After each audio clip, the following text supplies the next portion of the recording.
Hello and welcome to another session of the Summer Summit on Tournaments. I'm here with Rifat Chebuk, the Secretary General of the Spanish Archery Federation, and he's going to talk about how Spain organized the World Archery Youth Championships in 2019.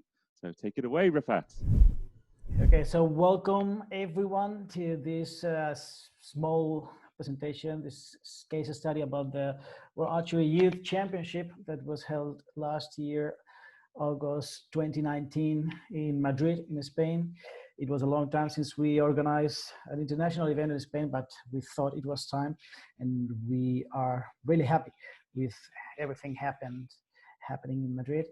We're going to go through the steps, the motivations, everything about organizing such a big event. So now you do have the 3 steps, all the procedures you are running into when organizing an event. First step is analysis, bidding, and attribution. Let's start with step number 1. First thing is to set the goals. Why do we want to organize such a big event? First of all, for the Spanish Archery Federation, the most important was to give more visibility to such a minority sport as archery is in Spain. Then organizing, why not, the biggest, if possible, international archery event ever. We knew that EU juniors and cadets championships were bringing a lot of people in the last year, so it was a good chance to have one of the, if not the biggest, one of the biggest in archery. Not indoors, because Vegas is out of control, but of course outdoors. And of course, what was one of our real big aims was to have the finals being held in an iconic place in Madrid. It never happened before in Spain. So we really thought that doing it because of the World Archery Youth Championship, it was a good chance to start having it for the future, the Spanish events, to have finals being held in iconic places, not only Madrid, but anywhere in Spain. So then was to give a big support to the Spanish Archery Federation Sport Technification project. Since 2016, we are giving a lot of resources to support the grassroots sport. So we are starting with archers 14 years old onwards. We knew it's only cadets and juniors, but we really thought it was a good chance for them to start competing, granting that all the teams will be full in this event in Spain. It was a good opportunity for them to compete and in a big international event. And they were really happy, not only the archers, but also the coaches with the experience the archers had last year. Of course, testing our organizing skills. We have been growing and growing since 2016, when we all reached the federation, improving our national events. So we really wanted to bid for a big international event, of course, to respond positively to archery expectation, of course, to achieve new competition management skills and tools. When you organize such a big event, you will have the support, the background of Jan SEO staff, archery staff. So it will always help the organizers to get to a bigger, to a higher level in terms of organizing. Of course, to get new sport equipment to be used in the championships, we had to buy things for the championship to be delivered in the World Archery standards. So that materials are not to be they're not just to be used in one single championship. So now the Spanish archery events will be using, of course, the Archery Youth Championship materials, targets, mats, a lot of things, but always taking in mind that we could not endanger the Spanish Archery Federation very limited on economical resources. As we said, sometimes worst thing can happen when organizing an event is to spend more money than the one you have, or you have to the incomes you have when having it. After setting the goals, or during this step number 1 procedure, is to focus on strengths and weaknesses of the local organizing committee. In our favor was our know-how. As we said before, in the last 4 years, we have remarkably improved our events. So we have proved organizing skills. We had a very trained team in terms of setting up, developing the event, communication, marketing. So we were ready to have an international event like this. And of course, the Spanish archery team's performance in the last years, our recent results of not only the teams, but the archers were getting better and better. So it also makes it to have more international recognitions overseas. So as the countries coming for the championship to trust in what are you doing in your country, in this case, what we were doing in Spain. Of course, there are things to be considered as against, which is the very limited budget.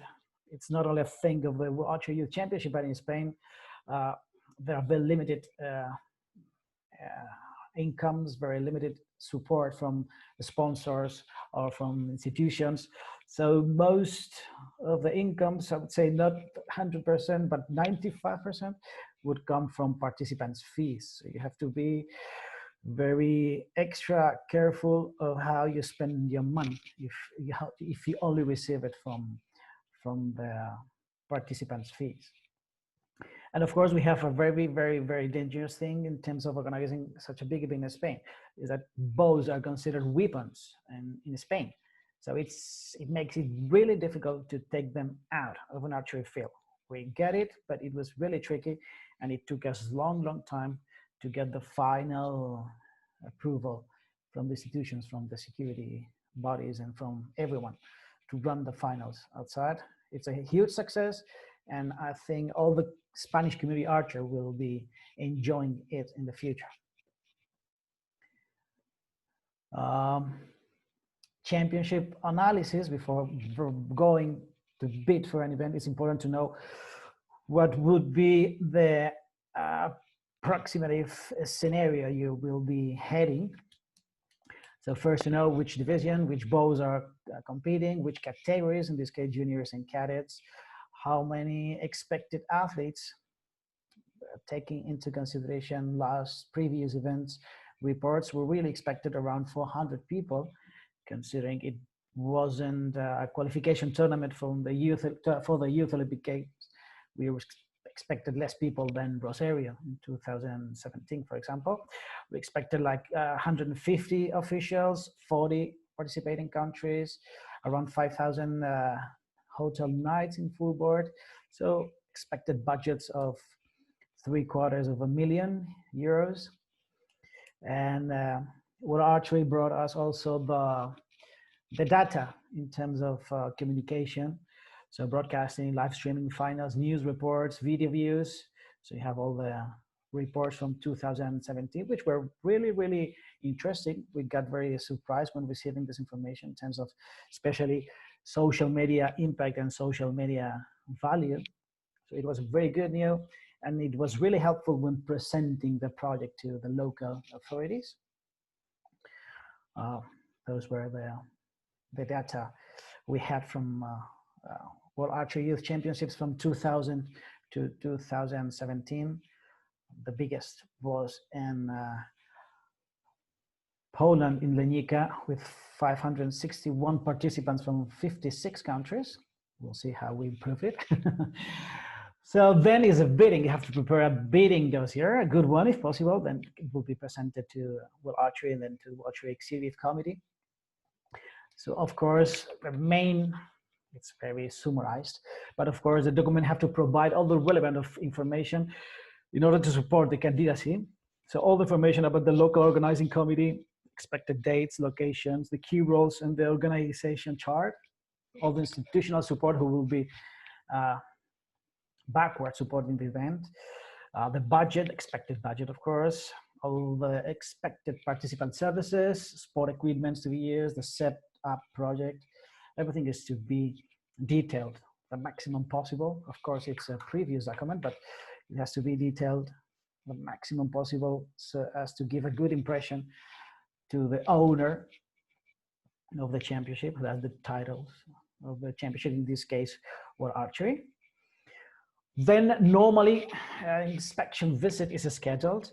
Once, in this case, once we actually received the bidding dossier, they came to see if what it was written in the dossier was for real, if we had the real chances to run everything detailed in the bidding dossier, so as to run, of course, a successful championship. And afterward, it's the attribution. Normally in one of the executive committee board meetings, the final decision is taken between all the biddings that have been received for a specific championship. So then it's decided where it's to be held, having, of course, evaluated all the bidding dossier received. And of course, World Archery, in this case, reports from the inspection visit. Then the last thing, I would not run detail into it, but of course the contract signature, which is very important, not only for the local organizing committee, but of course for the championship owner, so as to protect all the interests, and to guarantee the proper execution of the championship. It's very important to have it very detailed in the contract, to define who is taking care of every single aspect, every single detail, and of course to set the framework in which all the laws and regulations are to be taken into consideration. Then step number 2 is planning. Everything: human resources, material requirements, performance plan, and of course execution. So in terms of planning, first thing, once the competition, the championship is being attributed, is to define all operational units and to hire people, not all of them from the very beginning, but at least the key roles of every operational unit. So we divided it into like this 8 areas: participant services, accommodation, transport, logistics, security, additional services, which seems easy, but I think it's the base, the key of a successful championship. Because if any of these things are failing, it doesn't care, it doesn't mind if the championship runs good, if you have good competition field or good materials. It will be a complete ruin if accommodation or food especially, or transportation is falling and failing day after day. Of course, sports area with everything linked to sport management, setup, coordination, of course, competition and results. Then finances, marketing, communication, volunteers, which is very important. We are very lucky that our sport archery is very friendly, very familiar. There's a good sense of belonging to a community, people for a long time shooting together, organizing, setting up a field, so they are used to it. So we have a very important key role in this volunteering when we go in archery, because of the archers and familiars linked to the archers. Of course, medical services and protocol. Then it's kind of easy dealing with your bodies, with your operational managers or staff, but when you go with outsiders, things turn to be more difficult. Our main operations in terms of outsiders went with Madrid Town Hall. As we said before, we tried our best to have the finals in an iconic place, Madrid downtown. It was in front of Royal Palace, as we will see afterwards. But it's the results of many meetings with a lot of people, with a lot of areas to finally get the approval for having them there.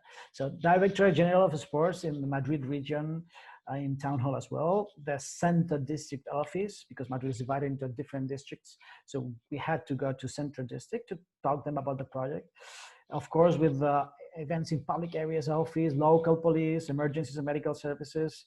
So it took us like 7-8 months step by step, door by door, to be knocked, to finally went to this central district manager uh, who was really kind, but it was very, very demanding working with them to have it all clear.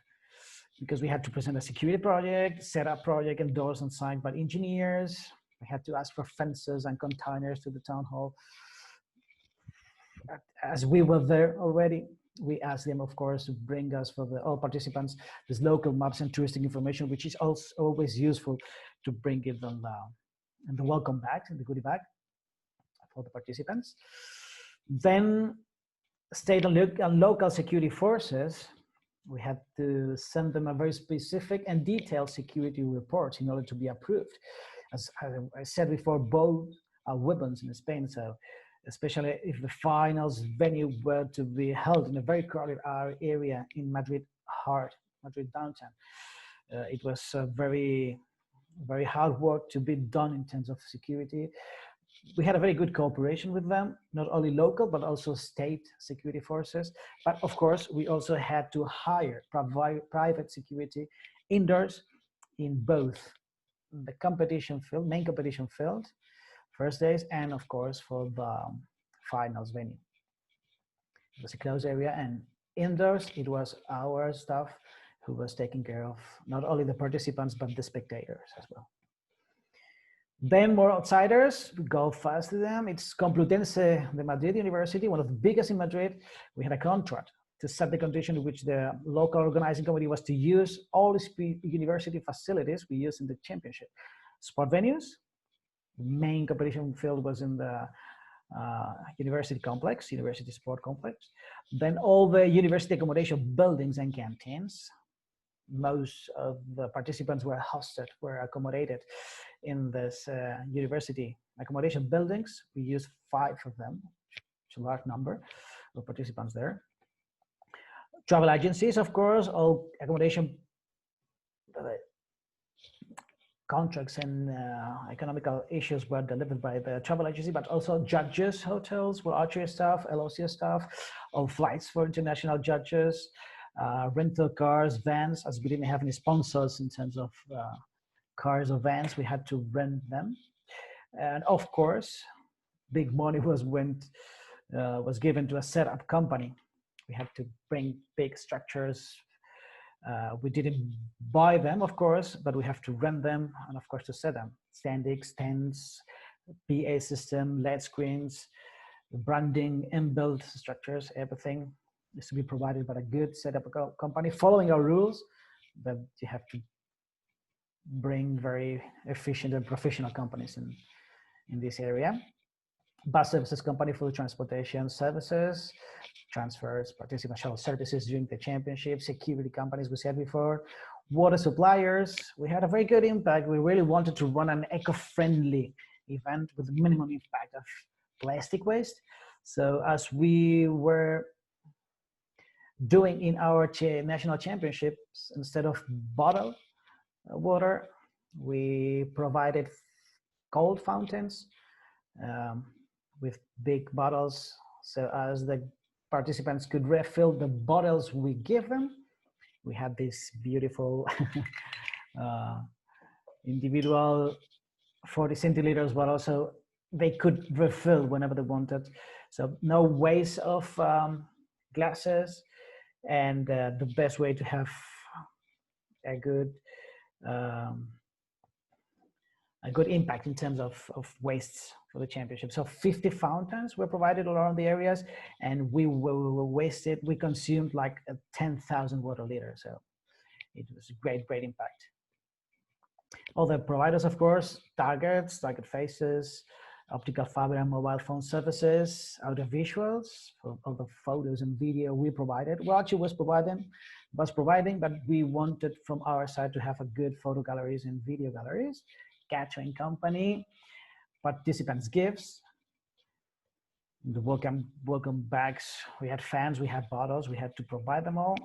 There was one clothing company that came to the main competition area to also sell some souvenirs, t-shirts, bags, and also provided us some clothes for the local organizing committee. and also welcome bags and cleaning services, of course. So this is now we go into the championship. This is the overall daily schedule.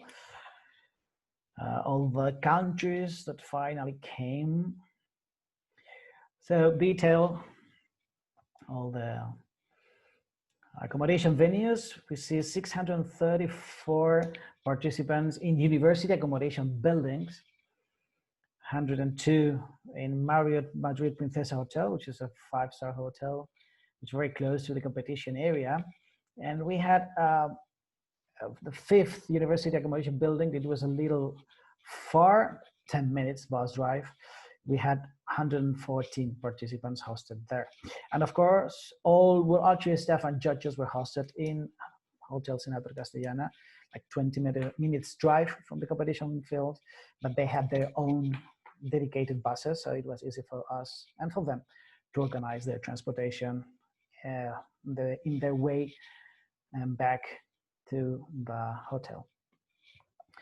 Sport venues, we have the fields in, as I said before, Complutense Madrid University.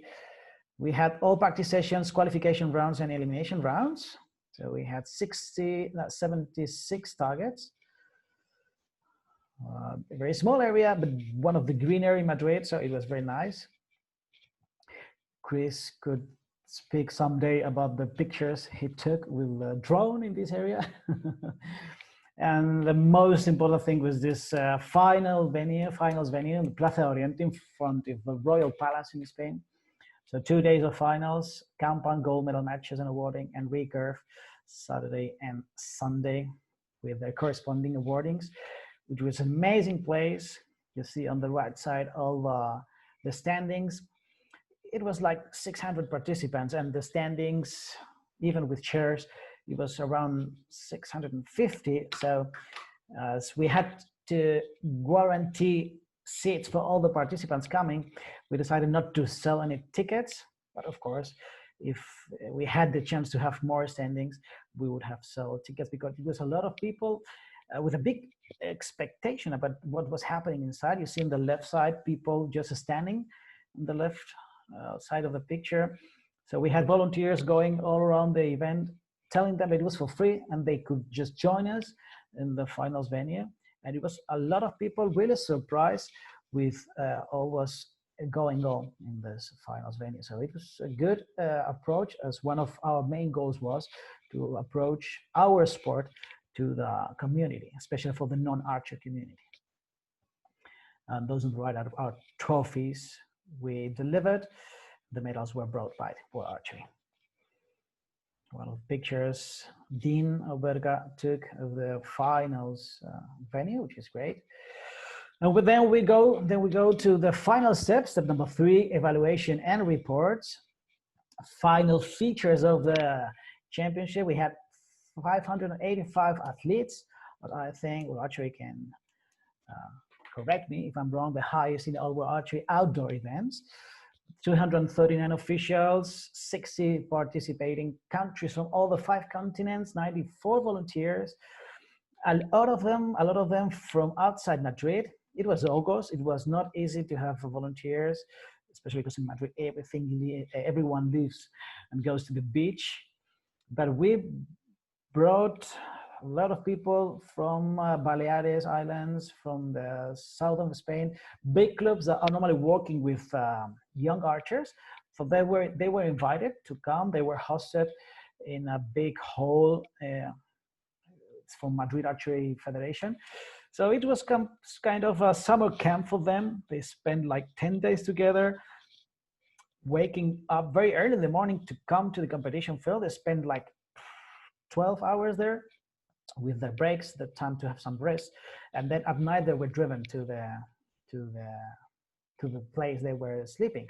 But 94 volunteers, all of them archers. So we had a great volunteering team, 25 judges, LOC staff, we were 25, archery staff, they came 16 people. In total, we had near 6,500 hotel nights with a final budget of over 900,000 euros. So as we saw before, all the final features were quite higher than we expected in our first analysis, which is great because it meant we had a very good championship and people really trusted our championship and they really wanted to come. So as we said, the more people coming, the more incomes we had, the more services we could provide to the participants. This is the final budget we had in terms of the overall expenses. Near 40% went to meals and accommodation. 25% were to set up, not only in the finals venue, but also in the main competition field. Local organizing committee took the 15% of the budget. Sport equipment, 10%. From transportation, you see national team, as said before, we went with all our teams incomplete. Security, medical services, volunteers, water and food.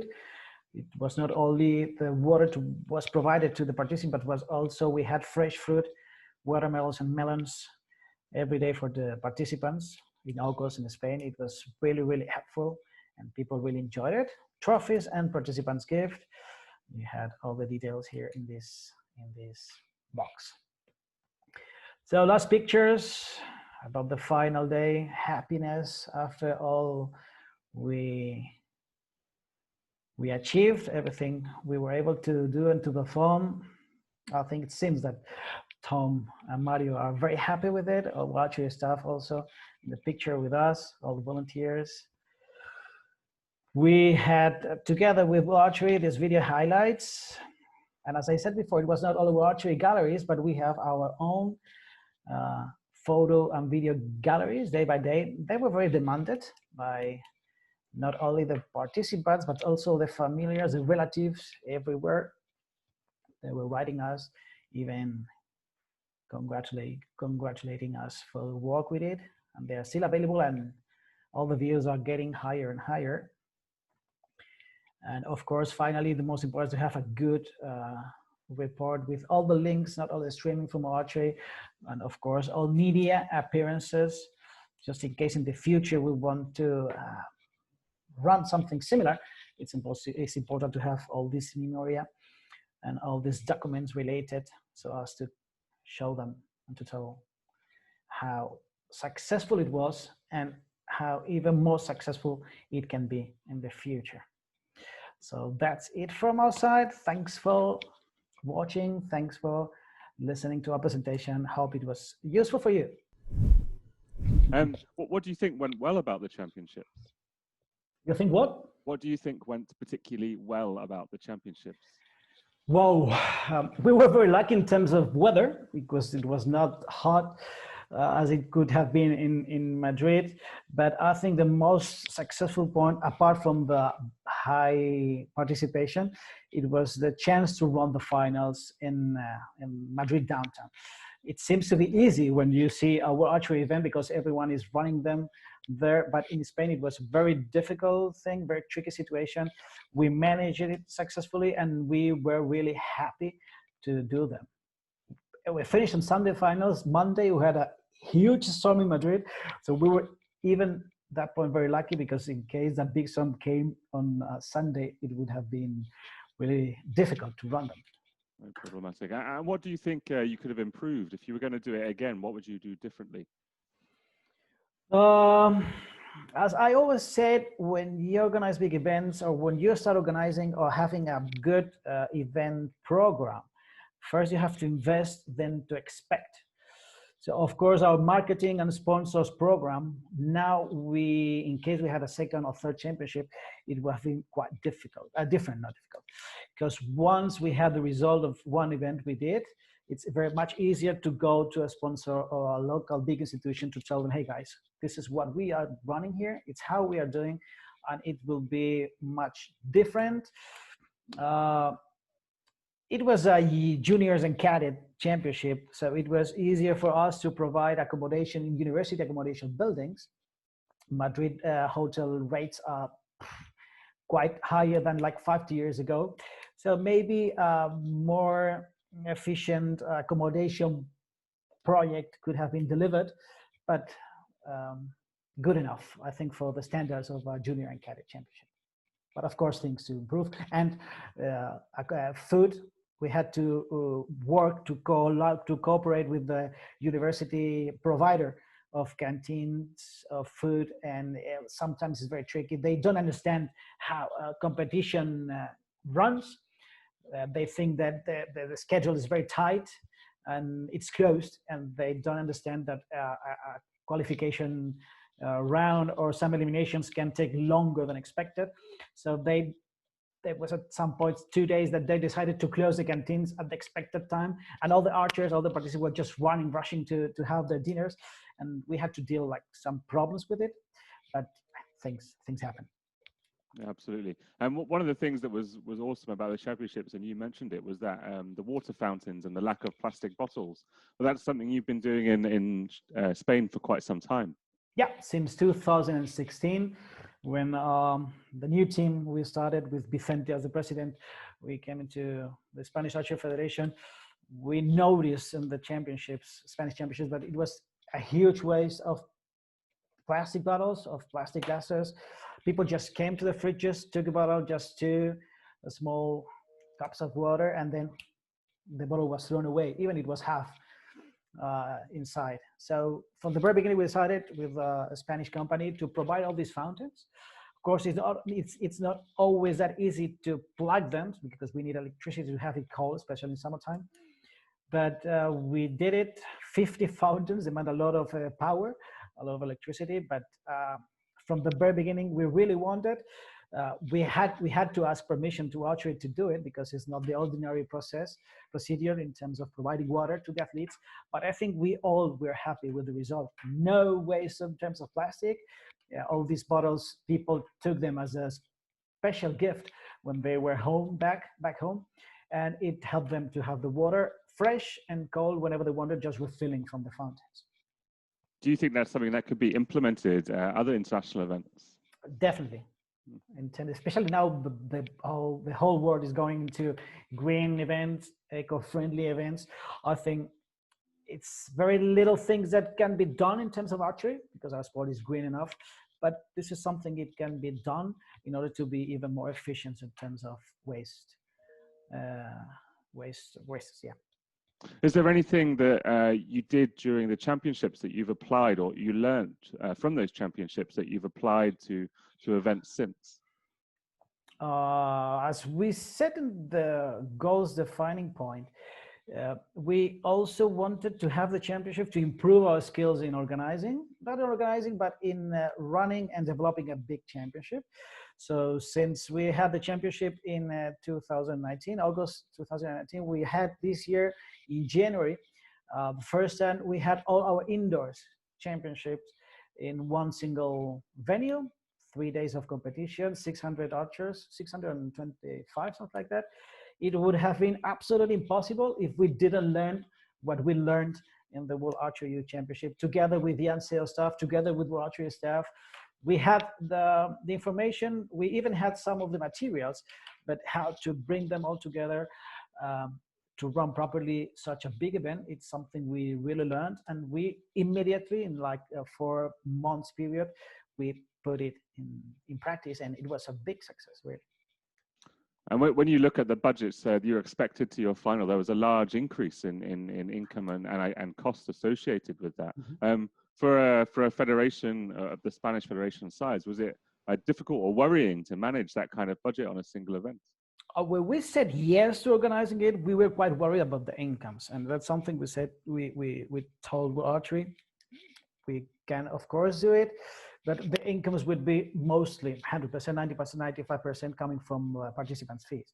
The more participants, the more incomes, as I said before. So we had some standards. Okay, if we had these participants, we can go here. If we have more participants, we can go higher. That's what we did. So without this large number of participants, I don't think we could have done, or we could have set up such a great fields venue, for example, because we have to first concentrate in, as I said before, accommodation, food, transportation, and a good competition field. Then it's an extra if you can provide them a great finals venue. We have the people, we have the participants, we have the incomes, So we have the chance of investing in this finals venue, investing in some detailed trophies, souvenirs, but this is additional services. First is to have clear what you have to invest first, and then the second steps are going in case you have the incomes participants, or in case we had any sponsors that we didn't.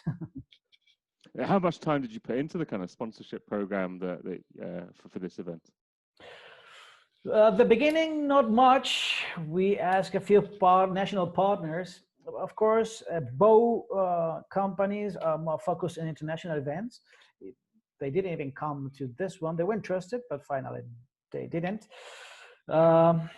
We asked a few car companies, even though it was not one of the actually limited in terms of key Hyundai sponsorship.